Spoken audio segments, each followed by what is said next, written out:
বিসমিল্লাহির রহমানির রহিম। আজকের রেসিপি হচ্ছে চিংড়ি মাছ দিয়ে লাউ মুড়ি ঘন্ট। তো চলুন দেখে নেই।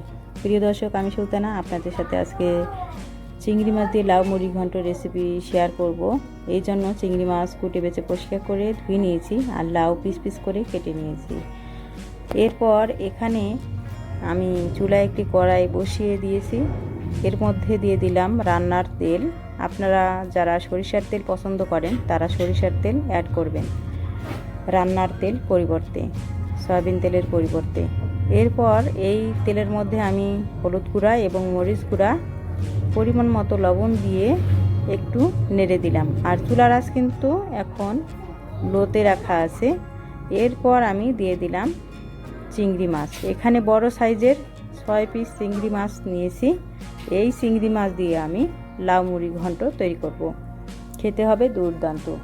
তো যাই হোক, এরপর চিংড়ি মাছগুলো ভেজে নেওয়া হয়ে গেছে। এখানে চুলার আঁচ কমিয়ে রেখে চিংড়ি মাছগুলো ভেজে নিয়েছি।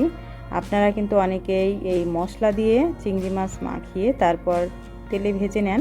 তো আমি সরাসরি চুলায় কড়াই বসিয়ে তেল দিয়ে তারপর মশলা দিয়ে চিংড়ি মাছগুলো ভেজে নিয়েছি, যেটা খুব দ্রুত সময়ের মধ্যে চিংড়ি মাছগুলো ভেজে নেওয়া যায়। এরপর এখানে আমি দিয়ে দিলাম চিংড়ি মাছের মধ্যে পানি। এরপর হলুদ গুঁড়া, আদা বাটা এবং রসুন বাটা দিয়েছি। এরপর কাঁচামরিচ দিয়ে দিলাম আর পর্যাপ্ত পরিমাণে পানি দিয়েছি, আপনারা তো দেখতেই পেলেন। আর কাঁচামরিচ কুচি দেওয়ার পর রসুন কুচি দিয়েছি এবং 1.5 মুঠ পরিমাণ পেঁয়াজ কুচি অ্যাড করলাম। এরপর পাঁচফোড়ন গুঁড়া এবং ভাজা জিরার গুঁড়া দিয়েছি। এখানে মশলার পরিমাণগুলো আমি বলছি না, কারণ আমার লাউ তরকারি পরিমাণ অনুযায়ী এখানে আমি মশলার পরিমাণগুলো মশলা অ্যাড করেছি। এরপর ভালো করে নেড়ে দিচ্ছি। আর চুলার আঁচ কিন্তু এই মুহূর্তে আমি মিডিয়াম টু হাই এর মাঝামাঝি রেখেছি, মিডিয়ামের চেয়ে একটু বেশি রেখেছি চুলার আঁচ। এরপর দিয়ে দিলাম লাউ। চিংড়ি মাছগুলো আমি সবগুলো মশলার সাথে মিশিয়ে 2 মিনিট সময় কষিয়ে নিয়েছি। এরপর লাউগুলো দিয়ে দিলাম।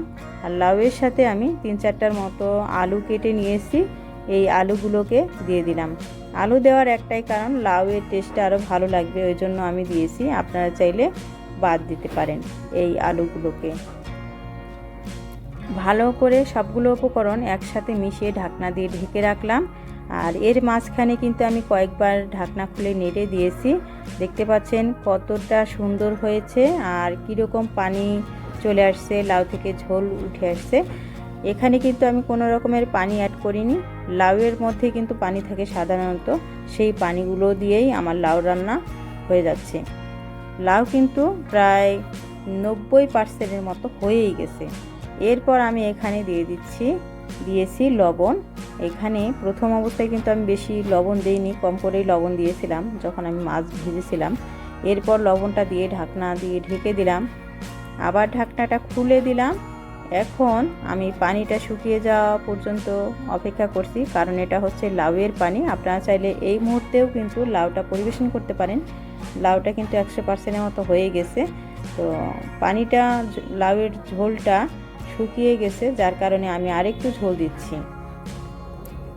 আমি লাউয়ের পানি দিয়ে লাউটাকে প্রথম অবস্থায় কষিয়ে নিলাম ভালো করে। এরপর এখানে পানি অ্যাড করলাম। এটা হচ্ছে ফুটন্ত গরম পানি। আমি লাউয়ের মধ্যে যে ঝোলটা দিয়েছি সেটা হচ্ছে ফুটন্ত গরম পানি।